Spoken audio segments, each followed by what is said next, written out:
நீங்க சொல்லப்படுற விஷயம் ரொம்ப புரியுது. ஆனா இல்லையே காணுமே. அச்சச்சோ. அதோட ஜானி ஜானி சொல்ல அன்சத்து. அன்சத்துக்கு வாமா. இப்படி உட்காரு. இப்படி உட்காருங்க பாரு. அங்க பாரு அம்மா பாரு. அம்மா பாரு. ஜானி ஜானி சொல்லு. Johnny Johnny yes papa. It papa. ரெண்டு கையாட்டுமா. ரெண்டு கையாட்டு கீழ நிக்கீங்க. நீங்க தான பிரசத்தோட.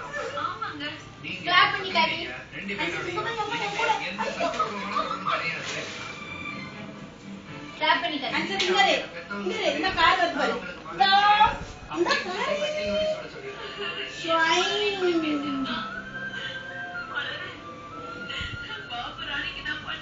என்ன பண்ணானப்பா? அங்க வீட்ல இருந்து இருந்துட்டு தானே இங்க வந்துச்சு இல்லையா? கிளாப் பண்ணி. அத்தை நீங்க அழுகாதீங்க. இது மாமா எல்லாரும் வந்துட்டோம். நான் என்ன பண்றது நம்ம பேசி முடிக்கலாம். ஐஸ்கிரீம் பண்ணி அனுப்பி சொல்லிடுவோம். ரெண்டு விஷயம் சொல்லிருக்காப்பா. பெத்தவங்களுக்கு எனக்கு எந்த சம்பந்தமும் இல்லைன்னு நோட்டீஸோட சொல்லியிருக்காங்க. இன்னொன்னு பாபு ராணிங்கிறவங்க இவரை தத்தெடுத்த மாதிரி இதுக்கு சேட்டை அப்ப எவ்வளவு சேட்டை இருக்கும். நான் இந்த மெனக்கடி சேர புடிச்சுக்கிட்டு புள்ள உளுந்துருமேன்னு புடிச்சிட்டு நிக்கா. அப்படி சொன்ன மாதிரி எழுதி அமிச்சிட்டீங்களா? இல்ல என்ன எழுத போறீங்களா? இல்ல